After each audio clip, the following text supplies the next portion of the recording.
Yippee-ki-yay, motherfucker. Frankly, my dear, I don't give a damn. All right, Mr. DeMille, I'm ready for my close-up. Dodge this.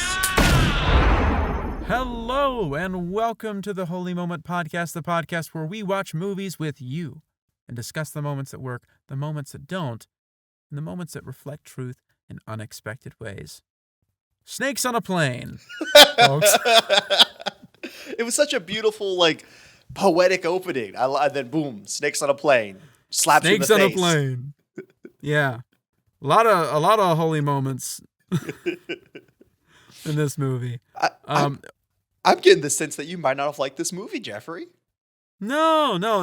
This movie, right, is like junk food. This is a junk movie, right? You go through the McDonald's drive-thru, you get your snakes on a plane, you take a bite out of it, and it's like, ooh, this is good. And then you move on with your life. Just because my father-in-law tells me that I should stop eating McDonald's for my own benefit of sustaining my life doesn't mean that McDonald's is junk food, Jeffrey. It is a whole diet. You know the food pyramid you're taught about in third grade? What do you got? Like carbs on the bottom and then protein and vegetables and saturated fat. The double quarter pounder has it all. You got your bun with its carbs. You got the burger with its protein. You got the ketchup with the vegetables, because I don't put onions on it because I'm not gross. Sometimes pickles if I'm feeling it, but that's another vegetable. And it has plenty of saturated fat. So that thing, the whole pyramid, just like snakes on a plane. I'm with you. Small amendment. I always go for the bacon quarter pounder. Oh, I don't. Maybe frowned upon what I'm about to say. I like bacon. Bacon just has a pretty aggressive taste that I don't really like it being on stuff. I like it doing its own thing. Like bacon by itself is good. So interesting. Bacon on other things, not the biggest fan. I was about to say I could see the opposite, where I could see someone not liking bacon on its own, but as an accent to other flavors. It's not the most accenty flavor thing though. You know what is good accents with though? I like I've only had it like twice, but bacon dipped in chocolate. That's good. I like that. That is so interesting. You know what? I had a packet of bacon flavored hot chocolate mix. Oh. That I've not used it, but I have it. Oh. And maybe I should. How long have you had it for? For a good bit, but it's sealed in the pack, so it's probably so good. I mean, it got those preservatives in it. Yeah, so here's what we'll have to do. At the end of this episode, we're going to give our holy moments, and then you should give us what was the bacon on your quarter pounder, right? What was a little much? Or you're right. What detracted from it? Perfect. Our new ranking system, guys. As you all know, we used to kind of have a convoluted ranking system, so we're trying to come up with something cleaner, more slick. It's now the double quarter pounder. Every single ingredient on the quarter pounder is a different tier ranking list item. Very good. But sorry, I didn't mean to hijack your intro like the snakes hijacked this movie. Look at that segue for you. Yeah. No, I mean, listen, I love a good hijacking. Okay. I participated in a few myself. Anyhow, yeah, snakes on a plane, folks. Jeffrey, September 11 is like a month away. Oh no. Yeah, folks, sorry about that. Anyhow, snakes on a plane. What were your thoughts? Okay. Usually we're joking around and shooting the shit this much when it's a really dumb, bad movie. I will say, what are my thoughts? As per usual, I knew there were snakes, I knew there was a plane, and I know there was a famous line of Samuel L. Jackson screaming at some point in the movie. That was about all I knew going into this movie. And that's all you needed to know. Now that I got out of the movie, that's really all I still know. But usually I watch the movies Monday or Tuesday night before we film on Wednesday. But it was just kind of Sunday mid-evening, maybe like 4 or 5. And my wife asked me what movie I had to watch for the podcast this week. And I was like, oh, it's Snakes on a Plane. And she's like, what? We got to watch it. I love it. So apparently it's a childhood favorite of hers, which also then threw me for a loop because after I watched it, I was like, Whoa. why is this a childhood favorite for yours? This should not be a childhood favorite. That's my thought exactly, especially like her family does it fits the vibe and it doesn't fit the vibe. But the point being, she was all like, hey, we got to watch it tonight. So I watched it Sunday and I was pleasantly surprised. Jeffrey, when you're like, it's like junk food, you eat it and it leaves you. No. This is like junk food that sits in your stomach for a few days because it doesn't want to pass through quietly. It just sits there and stews. You've had several days to stew on this movie. I just watched this. Well, then and don't worry. I had a good time. I had a I had a great time. Well, the fact that it stewed in me for a while, let me bring the knowledge that I have gleaned from 2 days of stewing with snakes on a plane. All right, Jeffrey. What are your moral stances on having sex on an airplane? Moral stance is that it's probably inconsiderate, I would say. Okay. I would say that's probably inconsiderate. I guess if no one knows, that doesn't make it any less considerate. That's just what I'll say on that. Well, Jeffrey, after 2 days of studying this movie, that's all I was hoping this would stir a little more conversation. That's all I have for you. No. Okay. I'm kidding. No, I really enjoyed this movie. In all seriousness aside, pushing everything aside, I thought this was filmed for some reason in the 80s or 90s, and I also thought it was like a much more classic B-level horror movie with really like crappy puppetry, horrible acting, dumb plot. Now, did we have all of that? Yeah, but was it better than I was expecting? Yeah, it was. Like, I actually enjoyed all the characters. Were they anything crazy or deep or great? No, but they didn't have to be. How they set up all these moving pieces, the cinematography wasn't half bad. I thought the snakes at some moment looked pretty decent and were creepy. And honestly, even some of the uncanny valley, like crappy CGI, I feel like kind of led into the creepiness of the snakes. And I thought it just was such a tight, great idea. There's another movie. Yeah. Yeah, you go. Sorry, no, I was just going to say, this is a fantastic premise, right? Mm-hmm. You have all of your people in one location, and they're trapped with an incredibly dangerous force of nature, right? This is Alien, right? That's what I said when I was watching this. I was like, this is just Alien. I said that. Yep. It's also, I haven't seen this, but Voyage of the Demeter. Oh, great movie. I feel like that was such an underrated movie that came out 2 summers ago.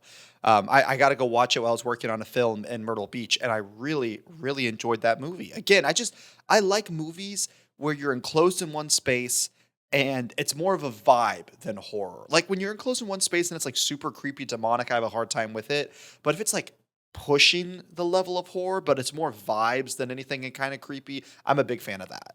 One thing I thought was interesting was, you have that intro.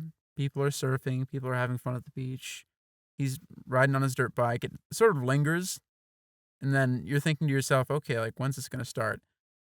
But then it starts, right? Yeah. Like, when it starts, right?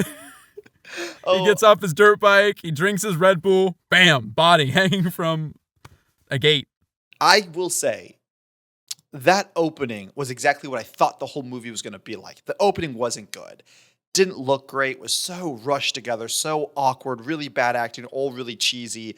I thought the rest of the movie was going to be like that. I think if they cut out that opening sequence with the surfing and then the dead body and then blah, blah, blah, all that stuff, and we just start up at the airport, again, it's not going to win any Oscars, but when we start at the airport and we're following multiple characters, we're following the flight attendants, we're following the rapper, we're following, I don't know, like the people, the couple in love, and then they're all getting on this airplane at once, that created such an amount of synergy that was acted half okay and shot half okay, where I was like, hey, this could be like a straight to like Netflix, like straight to streaming kind of like half okay movie. So again, it didn't always scream poorly made. And I just thought going into this, it was going to be the most poorly made, not bad, like Velocipaster. I thought I was going to get another Velocipaster.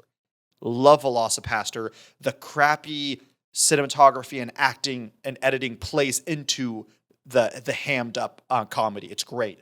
But that's not what this was. This was actually like a relatively well thought out, strung together 3-act movie. And how they got the snakes on the plane, I fully believed it. Again, snakes on the plane.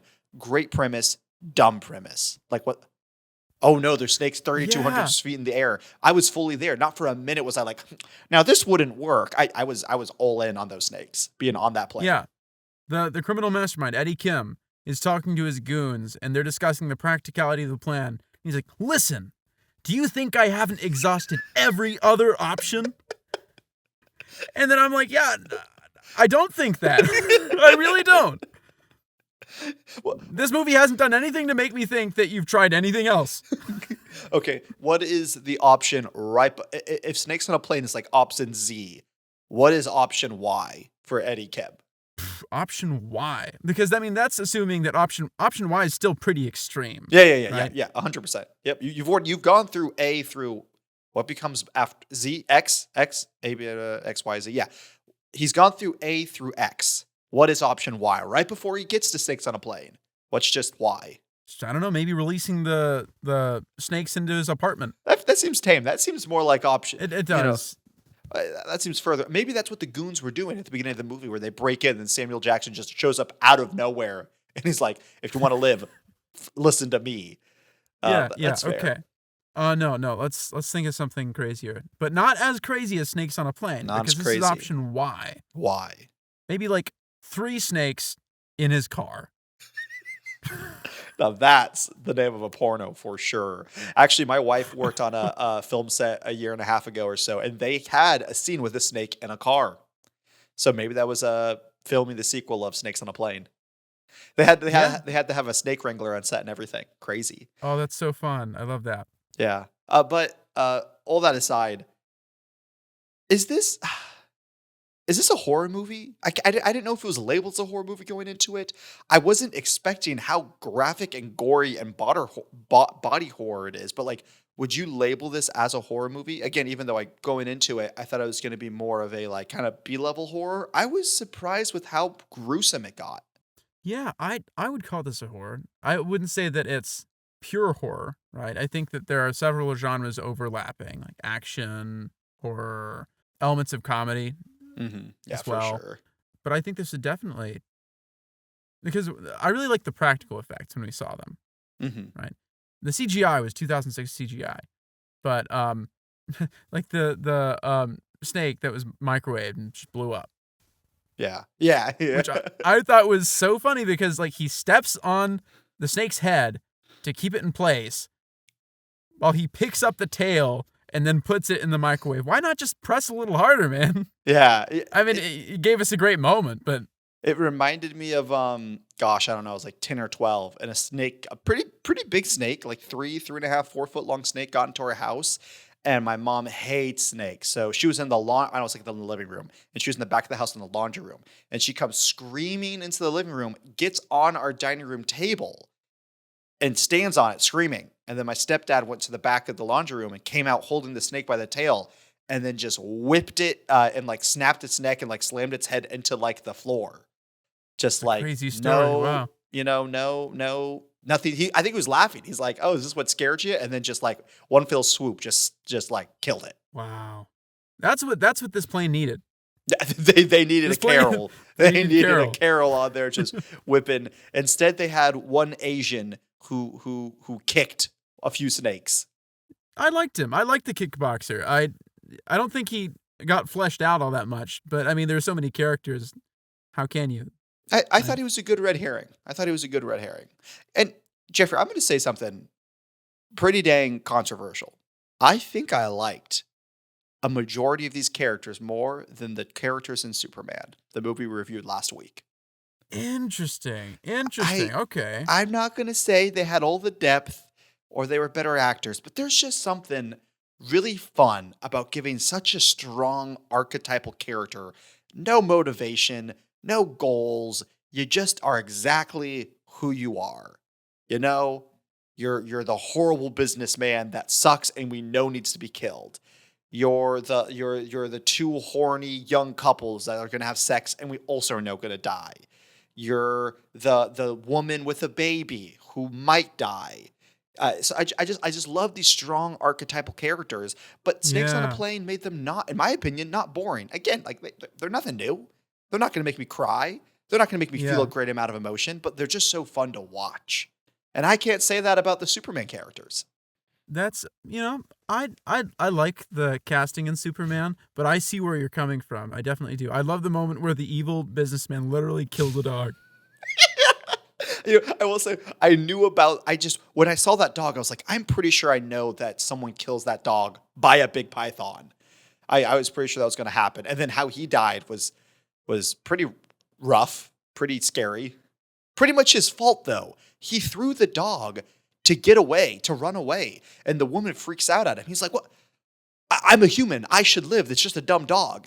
And then he just like sits there and waits for the python to come like wrap around him. He should have thrown the dog and got up and kept moving, but he just kind of like sat there and waited for the python to get him, which I thought was silly. Listen, if you're the kind of person to throw a dog at a python to escape, you don't have to explain yourself. Don't explain yourself, right? No, that yeah. defeats the purpose. You've just killed a dog for no reason. If anything, you stand up and shove that woman towards the snake. You don't throw her at the snake because that's a human being, but you can kind of push her towards the snake. Yeah, just sort of like a friendly nudge. Yeah. I mean, if I was on that plane, I would have thrown the dog. I would have thrown the dog even if there wasn't snakes on the plane. I just don't like dogs. Hot take, man. Kidding. I mean, it's a Chihuahua. It's a Chihuahua. Chihuahuas, Pretty hateable. I think they have less rights than other dogs. Yeah, exactly. But yeah, I thoroughly enjoyed all of the characters. I thought, again, they served their purpose in the movie. You kind of knew what was going to happen to each and every single one of them, but you love to watch it nonetheless. Exactly, yeah. And, something I was wondering about early on, it's like, why are all these people dying at different rates? They do a good job of explaining that later, right? I was thinking, plot hole. It's like, no, they're different snakes, and they have different venoms, and some are fast acting and some aren't. But I will say it is odd that the older lady gets bit.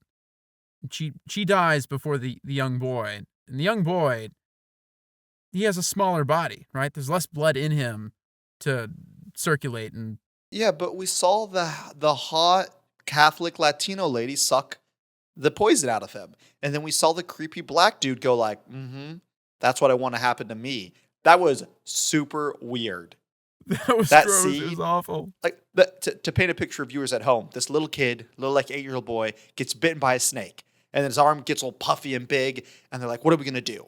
And this Catholic Hispanic woman with the baby, the good person is like, "We can give me some oil and I can suck it out." So she sucks out the ooze. It's super gross. And this black guy who got bit in the ass is like watching this go down, and he's like, "That's what I need. I need that woman to do that to my ass." And like, I get what he's saying, Yeah. but the fact that it's on a child is weird. I nearly threw up in my throat. Like the woman that threw up in her throat instead of throwing up to a bag, a snake jumped into her mouth. That was upsetting. I was not ready for that shot. Yeah, there's some upsetting imagery in this movie. I will say it was really funny seeing the baby that was just like really shaking his, what do you call them? Baby maracas? Rattles? Baby maracas? Jeffrey, All right, okay. I know what okay. a rattle is. Listen, man, it's late.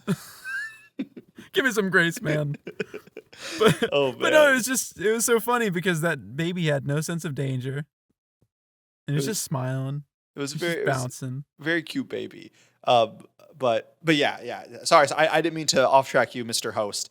But I don't even know what I said to off track us. But you go back to your hosting, what you were saying. No, it's just what I was saying is the baby was cute. Oh, I thought I like threw you off your beaten path a while ago. Oh, maybe. Who knows? We're just having a conversation. We're talking about snakes on a plane. We're just talking about snakes on a plane. If you haven't seen it, what you guys doing, guys? We tell you what movie we're watching a week beforehand. We're building a community of film lovers, enthusiasts who watch movies together. So you go watch Snakes. You pause this episode and you go watch Snakes on a Plane. Go do it, Whit and Rachel and Nicholas. Those are 3 people. Scout. That I think. Oh, Scout. There we go. Name drop 4 people listening to this podcast. Go watch it. It's a great time. Yeah, and the orange guy. Guy with the orange shirt. Oh, yeah. I like Yeah, him. I'm pretty sure I liked him too. I'm pretty sure he's on SNL. Yes. He's like a longtime cast member. I liked the moment early on. The guy that he's the bodyguard to, I J guess. JJ, something. He's a rapper. JJ. GG. G- Yeah, celebrity rapper. He makes a very disrespectful, like disparaging joke about his weight, and he laughs, but then he immediately goes straight face. yeah. I really enjoyed him, and the fact that he was the guy that had to land the plane. I thought it was a Yeah. lot of fun. I also they gave a little bit of. Did they have to? No, but they did it. They gave that character arc to what's the rapper's name? GG something. Triple, I think 3 Gs. 3Gs.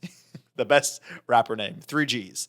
I liked his little character arc where he's a pretty prideful, arrogant, weird germaphobe rapper, and then he gets on the plane, and then he doesn't want anyone touching him, and he degrades his 2 security guards who are also his friends, and he doesn't believe in them, and then he has his low moment where he's freaking out because there are snakes everywhere and everyone's touching him, and so he grabs Samuel Jackson's gun and is waving it around. And the orange What does guy. that say?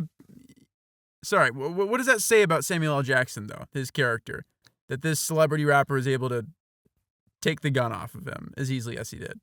I mean, he was able to take it easily off of him, but he was also. Do you see how Samuel Jackson really coolly took it back? You got the vibe he didn't feel like he was in danger. He probably let him take it so he could flex in front of the hot pilot attendant that he got kind of with at the end of the movie. I think it was all part of his plan. 4D chess. Yeah. He released the snakes on a plane to hook up with this woman.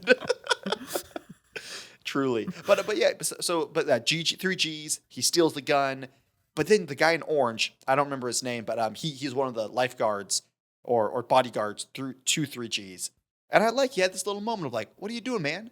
We've been childhood friends. I've known you forever. This ain't you, and he talks them down, and he's actually hey, you got to respect me. I know you kind of make fun of me and everything, but you got to respect me. And then at the end of the movie, it's 3Gs that stands up for his friend. It's no, you could land the plane. You're trained. You got this. So I like that he, honestly, out of everyone in the movie, he had the biggest character arc by far, 3Gs. He did. I think he's definitely one of my favorite characters. Just to watch. I think his actor brought a lot of fun energy to the rapper. The scene where I don't remember the name of the girl, but then there's our classic ditzy, hot blonde who's dumb. She's the owner of the dog, and 3Gs calls her over because he's going to, hit her up, and they're talking back and forth, and she's like, look at my cute dog, and he's freaking out about the dog, but trying to play it off cool because he wants to get with her. I thought that was a lot of fun. It was. I think he was a bit quick to shake the male flight attendant's hand right after all went down. I think that, his germophobia was just cured in that moment, or I don't know. I but feel overall, I loved his he's art. showing that respect. I feel like he's still germophobic, but he can show hey, I really messed up. Speaking of characters, main character, there's a long stretch of time at the beginning of the movie where he just wasn't talking, right? And what I thought for a moment was that, Samuel L. Jackson's just going to drag this normal guy around, and he's just not going to talk. All we know about him is dirt bikes and Red Bull. And I just thought that would have been a funny premise. But instead he had to talk, and he might as well have not talked because he didn't really have a personality. I also really liked him. I also liked that. I don't know if he was our main character. He might not even have been our secondary main character. So because the whole movie is framed around him, where basically he witnesses this Asian mafioso guy kill someone, and Samuel Jackson's you got to go testify. So we got to fly you to California to testify. But Eddie Kim had different plans to put snakes on the plane to make sure it couldn't testify. But the movie did not follow him. As soon as he got on that airplane, because he was put up in first class, because it was a really big airplane with a lower deck and an upper deck. 2-story airplane. I've never seen anything like it. I've seen it in movies. I've never flown international. Not to say that Hawaii in America is not international, but you know what I mean. I've not been on a super big airplane, but I know they exist. But it's just as soon as he goes to the upper deck, he's done. He pops in every 15, 20 minutes to give his commentary of I want to be helpful. And that is it. He does a little bit towards the end, but I liked him because he was so bland and boring. He was kind of like your white knight, hot dude that wants to do what's right. But he really wasn't very much in the movie. We focused on all of the really weird kind of archetypal characters that were doing that were all fueled by their own weird selfishness or greed, and they were fun to watch. Yeah. But I feel like if we were watching him, it would be boring. No, I'd agree. I think he might as well have been another flight attendant. His whole purpose was just corralling people and making sure, go, go, go, get in here, get in here. I don't like movies. One of the things I hate them. One of the feelings that movies can make me feel that I hate the most is mob mentality. Specifically, it's usually in zombie movies I hate end of the world movies. I've just been scarred one too many times as a kid, and so now they really upset me. But anytime it's like there's an earthquake coming and everyone's like thousands of people are running, it really freaks me out. And this whole movie was basically mob mentality on an airplane, but it didn't get to me because I thought it was funny. But the point I'm bringing this up is because you said he could be like another flight attendant. My goodness, like the amount of pressure the flight attendants must have felt. Like there is something in the human brain of like this probably isn't a very good example, but the whole thing when World War II was coming to an end and they were trying to trial all the Nazis, and they're like, well, it wasn't us soldiers, it was these people. And the people they pointed to was like, it wasn't us, it was our generals. And the general's like, well, it wasn't us, it was Hitler. So, pushing that blame. I think it's very strong in human nature that we kind of follow orders. But it's almost like the reverse in this movie, where something catastrophic happens. Both of your pilots are dying or dead, and there's venomous snakes literally ripping people's throats out. But still, you keep the order of just 3 flight attendants, or I guess 4 technically, 4 flight attendants, and you listen and you follow their orders. And I think it's admirable. And again, who knows what would have actually happened in the scenario, but I think it's admirable to see these flight attendants being like, this is our job. We're going to take charge and do as much as we can to protect the people. And the people more or less listened. I just find that fascinating. That is an admirable thing. Yeah, they really took upon themselves that leadership role when this is so far from what is expected of them, right? They're just passing out peanuts most of the time. Here they got to say, hey, like, we know things. We know what to do. We know proper protocol, generally speaking, and we can try to apply it to this really strange situation. So listen to us. Little do you know, after this movie came out, every flight attendant from here on out in their contracts, it says, you must watch snakes on a plane, and you must agree to do as the flight attendants did. You must be willing to suck venom out of a black dude's ass. Which I thought that was a great line. There's a flight attendant who's led to believe is gay. There was no warm up to it. So basically, as the whole snakes on a plane is happening, we have kind of our B plot, which is another FBI agent is on the ground communicating with Samuel Jackson. He's trying to get them track down who brought the snakes into America to get the medicine. What is it called? Not antidote. Medicine. Anti-venom? Anti-venom, yes, thank you. So we have like plot B going.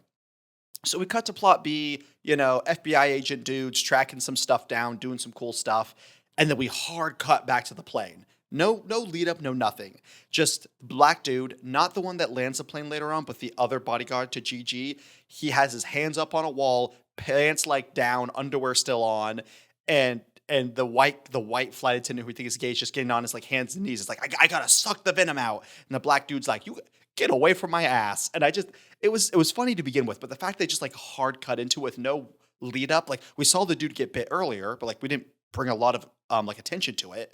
So the fact that we just hard cut into it, I thought was so great. Yeah, it was a great comedic moment. What are your thoughts on apparently snakes see in green? When you say apparently, are you saying because the movie did it or because you know this to be true? Because the movie did it. I mean, okay. I have to assume it's true because why would this movie lie to me? I don't think it's true. Maybe I'm wrong. Ladies and gentlemen. No, you're not wrong. You're not wrong. Oh, okay. Snakes don't see in green at all. Okay. Are you for sure? I mean, I guess I can't be sure because I've never been a snake before. So what you're telling me is you don't have the information. You don't actually know, right? You don't know one way or the other? I don't know. Okay, I don't know one way or the other, but I am like 99.7% sure that snakes do not see in green. Hey man, all I'm saying is the only evidence and information you have to go off of is this movie. No, I thought it was a super weird choice. Unless, hey, if there's someone out there that knows about snakes, let us know in the comments on however you're watching this. Maybe they do see in green. But no, I thought the snake POV, that I will say is one of the weird things that took me out of it. I was pretty invested in this movie. I was pretty in the world. I did not like their weird, I don't know if they're going for a predator effect, like kind of predator see and heat vision. I don't know if that's what they're going for, but it did not look great. Did not like it. Yeah, it's definitely immersion breaking, and I don't know. It makes you think of like I haven't seen Predator, Alien and Predator, or any of those movies in a very long time. But doesn't the Predator have predator vision? Hmm. Right? Yeah, that's what I They're was saying. trying for that. Yeah, Yeah, yeah. but this is just a snake. Hey man, which would you rather face off against? The predator, lame, perfect evolution predator, or snake?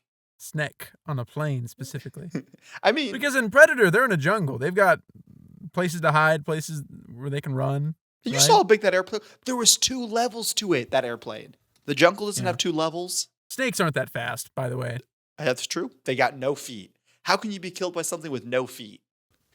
It's like getting killed by something with no hands. It's like being killed by a chicken. I mean, technically, if you were killed by a snake, you also would have been killed by something with no hands. Oh my god. Oh, you're right. That's like double whammy. It's like getting killed by a worm. Pathetic. Speaking of getting killed by things with no legs and no hands, what was the worst? Okay. What was your favorite death? Like, oh, that was cool, or whatever, favorite fill in the blank. And what was the most grotesque death? Okay, my favorite death. Favorite death is a snake death. I just loved how the male flight attendant stepped on that snake, and instead of crushing the snake, he threw it in the microwave. Yeah, that's good. So that was pretty cool. Least favorite death. I don't know. I think that the guy peeing. Right? Oh yeah. I don't know. It just felt a bit juvenile. I don't know. That's another thing. I again haven't seen the movie or anything, but I feel like for years I've seen, social media commentary being like, snakes on a plane unlocked a new fear, pissing on an airplane. And now I finally understand. I mean, that was a great line. He goes to the urinal to piss, and he pees, and the snake jumps out and grabs his dick, and he just like yells immediately like, "Ah, get the snake off my dick!" It was so good. And then he bashes his skull into the wall and dies. It reminds me of a Reddit story. Because in Australia they have some crazy wildlife there, crazy spiders, right? And this dude was telling a story about he went to the restroom, right? He sat down, and all of a sudden he feels like this excruciating pain on his testicles, Hmm. and he stands up, and there's this massive spider. Oh, that's upsetting. That's what's worse than snakes on a plane. Spiders on a plane. I would not like to watch that movie, I will say. I'll have to think about that. I think that snakes on a plane would be worse for me, right? Really? But I'm not gonna. I don't know. I think you could get pretty gross with the visuals of spiders like crawling in your mouth or crawling in your ear, and just I guess it depends on how many spiders there are. a lot. I'm not thinking 2 spiders on a plane. No, There okay, weren't 2 what I'm snakes on this thinking plane. is- Yeah, but if we have the same amount of spiders as there were snakes, the cabin would still look fairly empty, right? Because spiders are very small, That's true. Right. and so you'd have to have thousands upon thousands of spiders to. To fill it up. Yeah. Or one really big spider, like in Lord of the Rings. But your comment reminds me of a thought I had throughout the movie, or kind of in the beginning of the movie. So, they get on this airplane, everything's copacetic, but then we pan down to the bottom of the cargo hold, and that's where we see all the snakes writhing and wriggling on each other in this big box. And so okay, we got a ticking time bomb. At some point, those snakes are getting, and you're in a confined space on an airplane. It's not like a big city. Once one person gets bit by a snake, you're done. The whole plane is going to know. So I was really curious how they were going to handle the pacing of this movie. It was longer than I thought. Like, what, hour 40? I thought it was going to be like an hour 25, but it was like an hour 40, hour 45. So my fear was either A, we're going to take forever to release the snakes. It's going to be a bunch of BS talking and human on human interaction and conflict. And the snakes were kind of be like a third act issue. Or they're going to release the snakes and they were going to do the dumb where it's like one snake kills one person, but somehow it was hidden in the bathroom. Another snake's, and they did do that. Like, they killed people somewhat slowly at the very beginning, but I thought that was going to like drudge on for too long. I feel like they really get into the snakes pretty quickly. The snakes get released. They kill the couple in the bathroom having sex, and that's kind of a mystery. They kill the pilot, and they think it's a heart attack, so that's kind of a mystery. But they get into it. Like, once one person's bit, the whole airplane goes into pandemonium mode. So I would say for more than like 2/3 of the movie, the snakes are out. The snakes are killing people, and the people know there are snakes out. And I just thought the pacing was done really well. And then the third fear is, okay, the snakes get out, and they introduce it pretty fast, so we get straight to the climax, or straight to the action. But then it's boring. How do you keep an hour and 15 minutes of snakes on a plane interesting? And let me tell you, for an hour and 15 minutes, I was kept entertained with those snakes killing people. So I just thought chef's kiss to the editing and the flow and the build of the tension with the snakes. Because there's a lot going on as a result of the snakes. Like, the snakes are not directly causing all of the conflict, but a lot of the other conflict happens as a result of them, like, being present. Like, the pilot dies, and now the plane is endangered of crashing, right? And people have to man it and keep it steady, right? And then it's getting hot in the plane, and so it's getting harder to breathe. And so there's a lot of different things going on that we're tackling that keeps us engaged. It's not just snakes on a plane the whole way through. Yeah, they did a really good job of keeping it interesting with, and I like mystery is maybe a strong word to use, but for lack of better words, the mystery of like Samuel Jackson getting in contact with his FBI agent friend on the ground, and that guy has to go find a snake expert. And this, I like how the snake expert was willing to help. He was all about helping, but he was kind of a dick. Like, Samuel Jackson's on a plane, 3,200 feet in the air, being eaten by poisonous snakes. And he's like, I got one that's red, it's blue, it has a green. He's like, that's not enough information. There's thousands of snakes like that, you know? He felt like an anime like weeb who was finally getting to flex his like anime knowledge in some important way. And I just thought it was really funny. And Samuel Jackson was like, brother, we're all dying. Come on, be a little more helpful. But I like that mystery element of how, like, where do they get these snakes? What, like, we need to get the correct anti-venom. I think that created stakes where it's like, hey, not only are you all bitten by snakes, if we give you the wrong antidote, you're going to die. And again, it's a fun, done movie. You know everyone's going to live at the end of it, but it created stakes that felt genuine. They have to track down the antivenom. No, absolutely. And, that snake expert also kind of reminded me of the shark expert in Jaws. I have not seen Jaws. Wow. I'm bringing back a long trope that has once been forgotten on the podcast. Jeffrey reminded me of movies I haven't seen and shaming me in front of our audience. In order to keep that tradition alive, I should just list movies each episode until we get to one that you haven't seen. Next time you host, you don't even open with the podcast. You just start listing movies. Even though Jeffrey mocks me on the podcast doesn't mean that I won't still be his friend. Oh, thank you. I appreciate you. You are so gracious. You deal with so much. But if you released a bunch of poison snakes in my apartment, I would probably no longer be your friend. Oh, man. I wish I could take something back. To make this episode really, pack a punch. There's just like snakes surrounding me in my office right now, all on the ground. That'd be upsetting. Again, it's not the craziest thing, but I like that they have kind of plot B intertwining with the snakes on the plane. It just, the fact that they kept snakes on a plane interesting for an hour and 45 minutes was great. The snakes causing a bunch of different issues, the snakes killing people in different ways, the venom happening, the mystery they have to solve on the ground, all the inner turmoil and conflicts the humans have on the plane because of their own issues and greed. I just was surprised. Again, I just was expecting a low-level movie of bad acting and, more than anything, bad writing. And sure, like, you had your cheesy, dumb lines, and sure, you had your gimmicky moments, but you know what this movie reminds me of like a movie done recently that I think is 10 times worse? The Meg. I think, okay, let me clarify something. I have not actually seen the Meg 1. I've only seen the Meg 2. And it was horrible, and I hated it. And my thought is, near the end of the movie, Jason Statham, great actor, I love him. He has this line where the Meg is like chawing down on, I think, like what do you call it? A pier, like one of those wooded walkways out into the ocean. And he's on it. And again, it's been a minute since I've seen this movie. I'm misquoting it somehow. But long story short, Jason Statham says some line of like, "Eat chum, you big shark." And it's really cheesy and it's really dumb. And the producers made the writers put it in there for like cheesy, dumb action effect. And it wasn't funny. It wasn't good. It didn't work. The whole movie sucked. I feel like Snakes on a Plane is like, this day and age, the Meg. It's an action movie starring kind of like an action star. It has some bad CGI, and it's kind of this fun summer flick. But I feel like Snakes on a Plane is much more regarded as like a cult classic, dumb, fun movie. And that's what I was expecting. But the fact that I honestly think it's like kind of like the same idea as The Meg, but in my opinion, way better and way more interesting. I just was surprised with how good it was.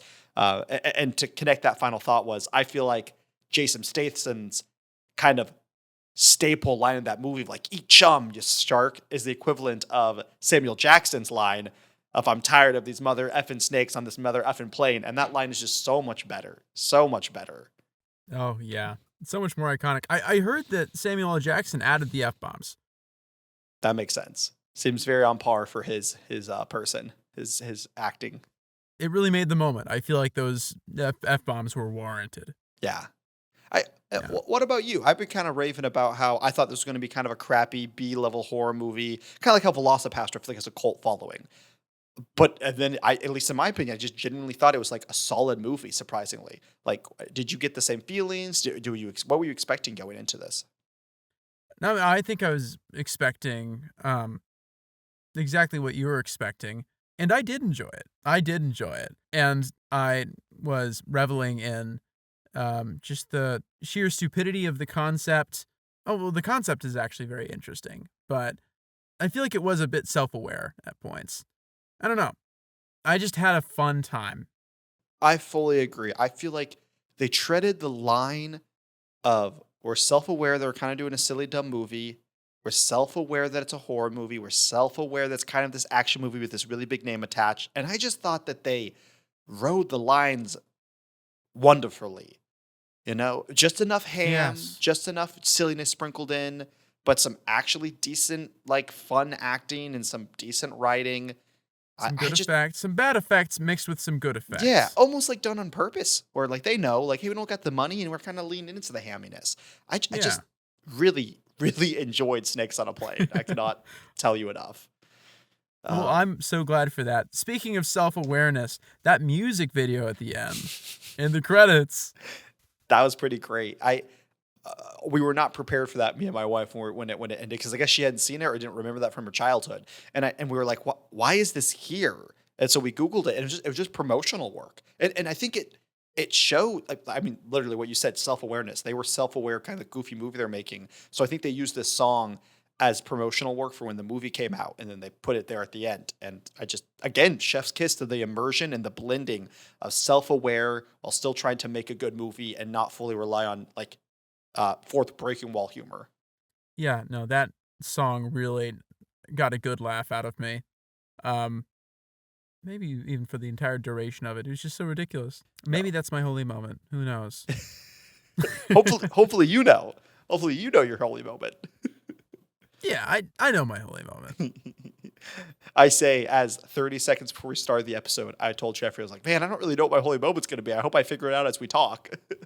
Because that is a shame, to be real with you guys for a second. It's like, even when you have like good movies, like movies you thoroughly enjoyed and they did well with, but they're kind of dumb and they don't push the bounds with filmmaking, I feel like sometimes it's hard to find one specific moment that isn't like throwawayable, of like, oh, I love when they threw the dog at the python. And you know, maybe that's enough. Maybe like maybe the holy moment doesn't have to be groundbreaking every time. Maybe it's just at the end of the day, the holy moment is our favorite part of a film. But I think the issue is, the holy moment to me is not just my favorite part of the film.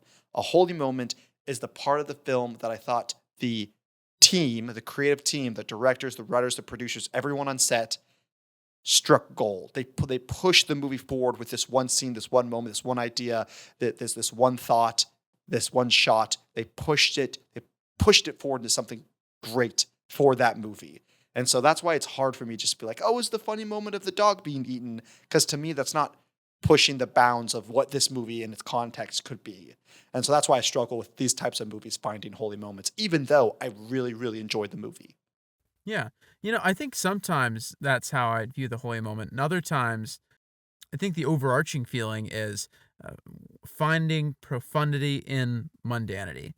And sometimes that means like seeing just a moment that perhaps there wasn't a lot of thought put into it, but it just so happens to capture something true or honest or beautiful.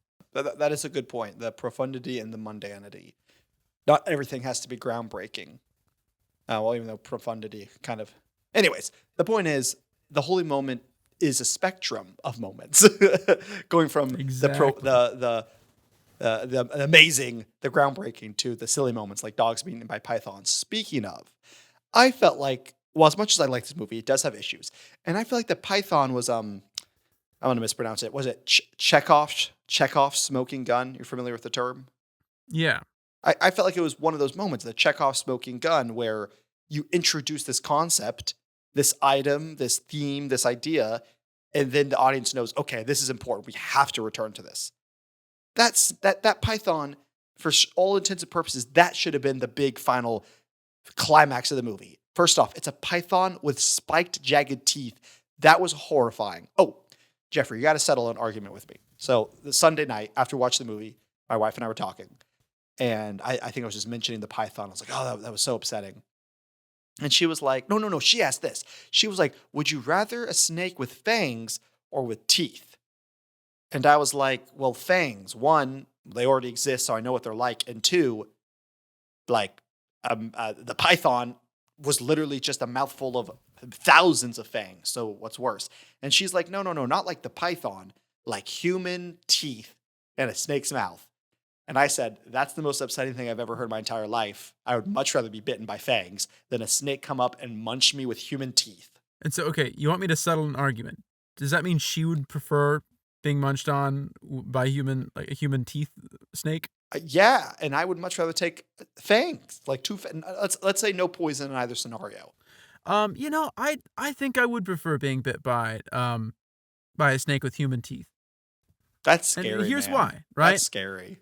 The fangs, I mean, they're pointy, right? They're made to pierce, right? Flesh. That's sort of how snakes were. That's how they adapted, is they bite and they pierce flesh, right? And so if they had human teeth, I don't know if they'd know how to use them. I don't know how strong their bite is, right? Maybe it'd bruise me. Maybe it would break skin a bit, but it wouldn't. I think it'd be a lot more difficult to translate the venom through human teeth versus. It's not about the pain, man. It's about the psychological war. Have you seen that fish? That fish that has like human-looking teeth, like it's a real fish. Have you seen those photos? Yeah. That's like the most ungodly thing that's ever created. Now imagine that in a snake. Horrifying. You guys are horrifying. But the point is, Chekhov's smoking gun. They introduced this massive python with spiked, jagged teeth. It kills the dog and it eats the crappy, douchey businessman. And I thought when Samuel Jackson had to go like down in the cargo hold to turn on the air vent, I thought that was a little I would say underwhelming, his whole journey down there, because that's kind of like one of the last big things. And I felt like that would have been a good moment for him to face off against the python. Instead, when they blow the hole in the window to get all the snakes to go out, the python just gets sucked right on out. Like we don't deal with the python at all. And I just thought that was a bit of a shame. Yeah. I could see that. That's fair. I was expecting more out of it. But what were your other gripes then? Oh man, I might have been a perfect movie besides that. No, I'm kidding. Genuinely, I really do think the opening sucked. Like I said, I feel like once we get that synergy of at the airport and all the moving pieces, I really had me hooked. And just that opening bit felt like this feels like a Lifetime like thriller. This feels really crappy. Didn't like that. I think that's like it. I don't know enjoy why. everything else. I really got a kick out of seeing all the Red Bulls in his apartment. Dude's obsessed with this stuff. I relate. He's a. I mean, I assume they were like a sponsor, especially since he's like surfing. I wouldn't be surprised if like Red Bull was a sponsor for the movie or like, but it was a product placement. I mean, like obviously it was. It just feels so essential to the character for me, right? Well, and I think that's my issue with Sean as a character is we see him riding dirt bikes, surfing, drinking Red Bull. Does he act like someone that rides dirt bikes, drinks Red Bull, surfs? No, he feels like a guy I'd see at the office, right? What I'm hearing is Jeffrey is stereotyping people that are healthy, ride dirt bikes, get out in nature and surf. You think they're all dicks? Well, Jeffrey, maybe this shows a lot more about you than does our character Sean. No, I didn't think he was a dick. I was expecting someone just a little more exciting, right? I guess I just know the stereotype of like dirt biker and like especially surfer guy, kind of like playboy, dumb, dickish. No, I And didn't have someone that takes risks, right? Yeah, well, he wanted to take risks. He told Samuel Jackson, like, I want to go down there. And Samuel Jackson said, hey, if you die on this plane, it was all for nothing. And I thought that, like, when people make that argument, I usually don't like it. And it usually just doesn't work.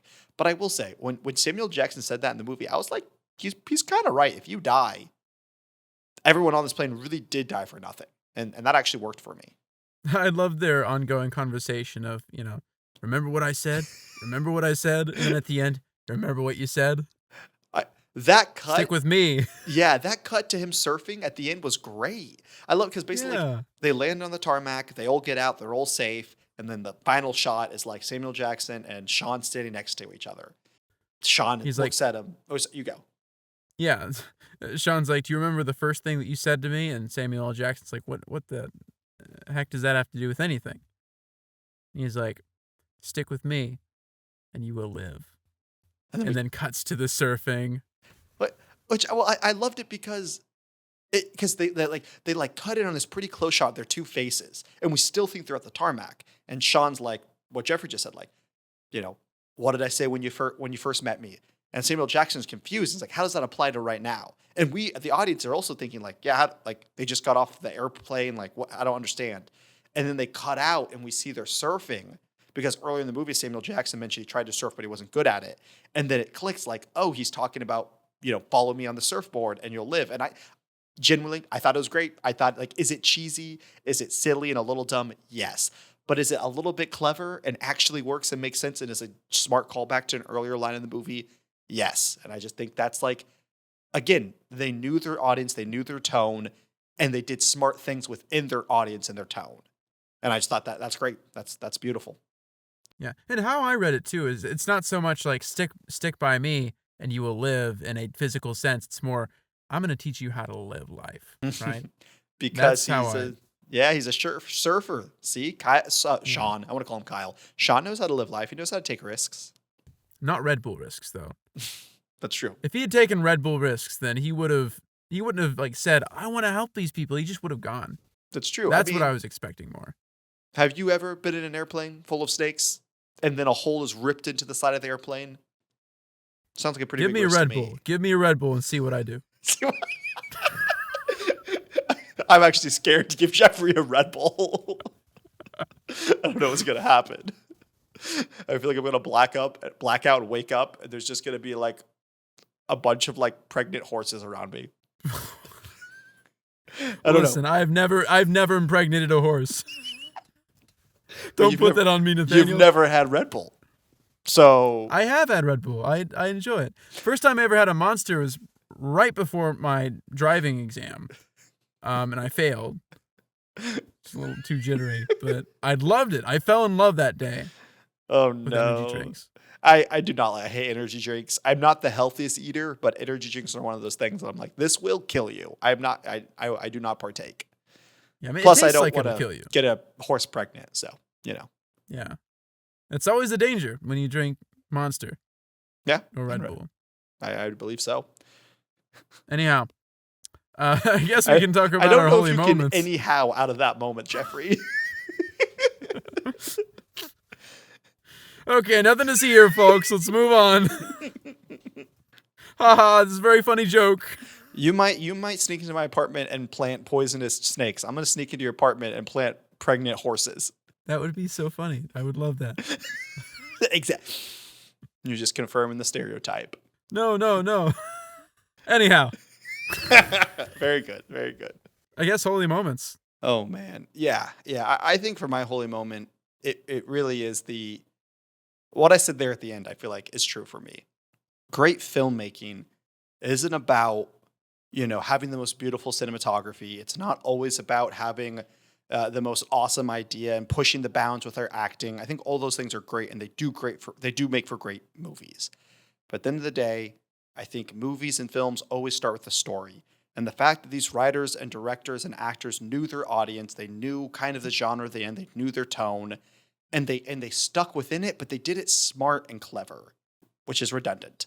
But as a filmmaker, I love that. It is Snakes on a Plane. It's as gimmicky and as hammy as you want it to be, but at the same time, it feels weirdly fresh. But at the same time, it doesn't feel like it's a homage to like the B level horror movies of like the 70s or 80s or 90s or whenever they came out. But it also felt like kind of a 20th century action movie. It kind of just blended all of these things really well together. And I think that's a great filmmaker. A great filmmaker isn't always going to take something and make like if I do a superhero movie, if I do a romance, if I do a drama, if I do a horror, they make it the same thing.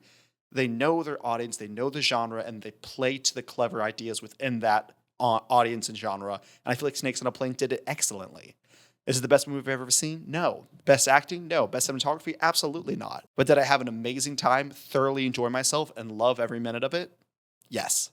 Yeah, I mean, I think my holy moment is similar. Just the self-awareness, the understanding on the part of the actors and filmmakers and writers that this is silly, and so we're just gonna have fun with it. And I had that thought throughout the movie of I just think it would have been so fun to be on set, and so that's my holy moment. They had fun. Because they had fun, the audience has fun. Exactly. I had a lot of fun. But before you try and close us out, Jeffrey, as every episode has it, we must go to Feminist Corner, which I need to find a better term for that for the segment in our podcast. Ladies in our audience, if you're watching, what should we name the segment where we talk about our feminist protagonist heroine? What's the not heroin? Is it heroin? Heroin's the drug. Yeah. I mean, it's both. Is it really? It's pronounced the same way? Yeah. Heroin Heights. What about we call it that? Anyways, tell us in our comments. Email us at theholymomentpodcast@gmail.com and tell us what we should call this segment. But for now, it's called Feminist Corner, which sounds gross. It sounds like we're at the gynecologist, but it's okay. What did you think of our kind of pseudo secondary protagonist? Not Sean, but like the secondary. I could argue that I would argue she's maybe the protagonist of this movie. Gosh darn it. Don't remember her name, but that's not important. But the flight attendant, the one that kind of vaguely falls in love with Samuel Jackson, and the one who is fighting away these snakes as well. What did you think of her? I enjoyed her. This is the last day on the job. She's going to be an attorney. And that's what they mentioned that early on. Yeah, I think she's becoming an attorney. And so it makes sense that the attorney would get together with the FBI agent. She holds her own. She has that independence, right? And the steely nerves to lead in this unusual situation, but also she has that compassion, right? That sensitivity and that care for the kids. I really liked how she was with them. I agree with you. I felt like she was the anchoring, maybe the heart of the movie, because we have Sean, quote unquote, the protagonist, but he doesn't do anything. Okay, then we have Samuel Jackson. He's kind of the gruff police FBI agent. He's doing a lot of the action, but we don't necessarily anchor around his character. Then we have 4 flight attendants. We have the hot blonde who's just trying to get with our main protagonist, who I actually end up liking. Like she's more than just a hot blonde, but at the end of the day, we don't see too much of her. We have the sage, the classic mentor of the movie who then has to die. It's funny because it does follow the story structure in that sense. Like you have the wise person who's passes along information, but then dies, kind of like entered into the second or third act. But she dies. And then we have the guy who we think is gay. So none of them are like our anchoring heart of the movie, but I feel like then there's her. She's the right age, the right demographic, and she just has like that kindness to her, but also that braveness that I feel like we as the audience can associate and also want to follow the most out of all of our characters. And so I really enjoyed her. Yeah, I think something that made her more interesting, perhaps, than other characters was the fact that she had relationships with the other flight attendants and with the passengers in the plane. Whereas for Sean, really the only one relationship was between him and Samuel L. Jackson. And then there was that younger flight attendant that was into him, right? And he got a kiss from her at the end. But those weren't fleshed out, right? Those weren't relationships with history in the same way that, the attorney flight attendant had with her coworkers, and then her reaching out to and checking on the younger passengers. You're completely right. While I wouldn't argue that she's the movies from her POV, she very much is the glue of every connecting circumstance. Everything that goes on, she has her hands in it. And therefore, she does make her very much the actionable, followable character. She is in the pilots. She's like up there at the pilots when they're slowly dying. She's the one that goes up to the FBI agent and Sean at the beginning. She's the one down in the lower cabin with all of the normal people who are getting killed. She's in all of the circumstances. And they did a good job making someone likable and that you want to follow and root for. And that concludes our time at Feminist Corner. Join us next time as we discuss a female and whatever movie we're going to roll on the wheel next. It's so interesting because we've never discussed there being an actual Feminist Corner segment, but it just so happens that every episode we talk about it. You got it. Yeah. I mean, it started a while ago. I feel like really The Mummy was when we really were joking around about it. And then I just know last movie, I was like, we got to talk about Lois Lane. And if there's a female of note to talk about, we'll talk about it in Feminist Corner or until someone emails us a better name. Yeah, two film bros. two film bros in Feminist Corner. There we go. Put it on a t-shirt. Call it a day. Our first bit of merch is just that. I'd love that. Anyhow, folks, thank you for tuning into this riveting episode of the Holy Moment podcast. We love you. We miss you. If you want to reach out to us, or if you just want to watch us, you can find us not on Twitter, Instagram, Facebook, and gmail.com. And YouTube and TikTok. And it's just a massive brain fart. I've been brain farting all Jeffrey over. posts to these social medias 3 times a week for our content, and he cannot remember. Yeah, I'm what responsible for that. I don't know. know. It's okay. Jeffrey, Yeah. before you try to end the podcast, we should spin the wheel. Oh, yeah. We absolutely should. It's your turn. I've hosted this episode and the past episode, and so it's your turn to host, which I'm really excited for. Yes. Yeah, Jeffrey hosted 2 episodes in a row. It's crazy. All right. Well, I got my wheel queued on up here. So I have 3 movies left, guys.